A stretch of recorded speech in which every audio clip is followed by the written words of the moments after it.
वहीं उत्तराखंड के मुख्यमंत्री पुष्कर सिंह धामी ने रविवार को कहा कि देवभूमि उत्तराखंड में धर्म परिवर्तन, अतिक्रमण, भूमि जिहाद और थूक जिहाद को कतई बर्दाश्त नहीं की जाएगी।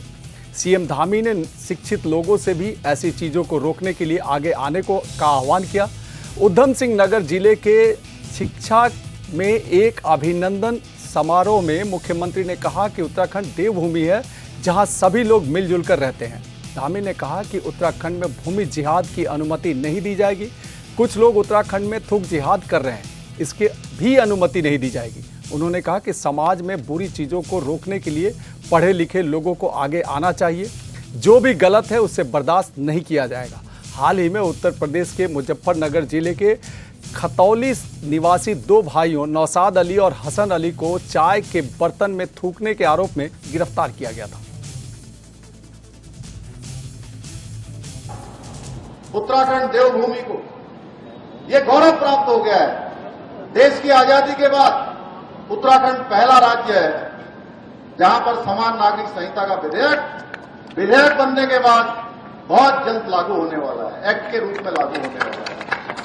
और वो हम किसी को टारगेट करने के लिए नहीं लाए हैं, हम किसी के पक्षपात के लिए भी नहीं लाए हैं, सबकी समानता के लिए हम लेकर आए हैं। भाइयों बहनों, और इसका मैंडेट, इसका यह जनादेश हमको उत्तराखंड की देवतुल्य जनता ने दिया था। कई बार मैं बड़े बड़े टेलीविजन के डिबेट में जाता हूं तो मुझे लोग पूछते हैं कि आपने सबसे पहले ये लागू क्यों किया। मैंने कहा हमने सबसे पहले इसलिए लागू किया क्योंकि उत्तराखंड की देवतुल्य जनता ने, हमारी माताओं बहनों ने, नौजवानों ने, बुजुर्गों ने हमको इसके लिए अपना आशीर्वाद दिया।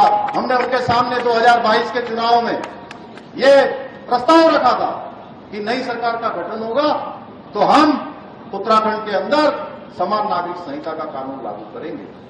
और उत्तराखंड की जनता ने हमको मौका दिया।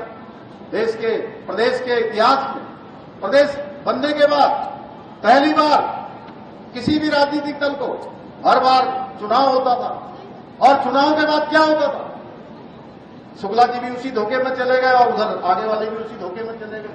कुछ जगह और भी चले गए। सिंघल साहब आप तो बार बार बचे हुआ। ये हमारे राजेश जी कितने वोटों से रहे? 1456 वोटों से। सबको लग रहा था, क्योंकि हर बार होता यहां था कि हर बार चुनाव होता था और चुनाव के बाद सरकार बदल जाती।